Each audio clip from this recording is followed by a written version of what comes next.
مسئلہ: مغرب کے وقت پہلے 3 رکعت فرض پڑھیں، پھر 2 رکعت سنت پڑھیں۔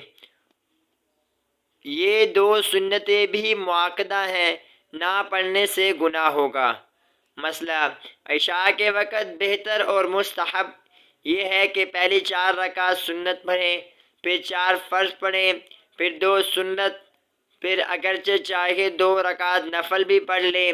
اس حساب سے عشاء کی 6 رکعت سنت ہوئی۔ اگر کوئی اتنی رکعتیں نہ پڑھے تو پہلی 4 فرض پڑھے، پھر 2 رکعت سنت پڑھے، پھر 3 رکعت وتر پڑھے۔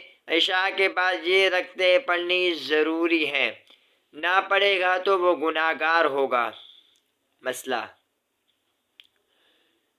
ظہر کی 4 سنتیں جو فرضوں سے پہلے پڑھی جاتی ہیں، اگر کسی وجہ سے نیت ٹوٹ جائے تو 4 سنتیں دوبارہ پڑھیں، خواہ 2 رکعت پڑھ کر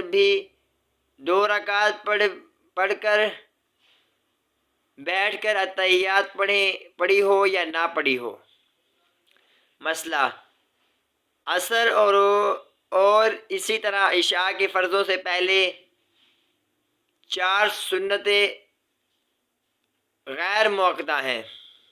عصر اور اسی طرح عشاء کی فرضوں سے پہلے جو 4 رکعت ہیں وہ سنتیں غیر مؤکدہ ہیں۔ ان میں 2 رکعت پڑھنے کے بعد اگر چاہے تو قاعدہ میں تشہد کے بعد درود شریف پڑھ سکتا ہے۔ درود شریف پڑھ کر سلام نہ پھیرے بلکہ تیسری رکعت کے لیے کھڑا ہو جائے اور تیسری رکعت میں سبحانک اللہم و بحمدک پڑھے، پھر اعوذ باللہ، پھر بسم اللہ، پھر سورۃ فاتحہ پڑھے، پھر چوتھی رکعت پڑھ کر قعدے میں بیٹھ کر تشہد وغیرہ پڑھ کر سلام پھیرے۔ بس یہ اللہ پاک ہم سب کو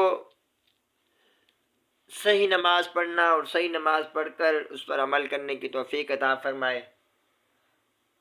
علم ایک سمندر ہے جسے جتنا سیکھا جائے کم ہے۔ اپنے 24 گھنٹہ زندگی میں سے دن کے 3 منٹ یہ درس ہوتا ہے۔ اللہ پاک آپ سب کو اجر عظیم عطا فرمائے۔ وآخر دعوانا ان الحمد للہ رب العالمین۔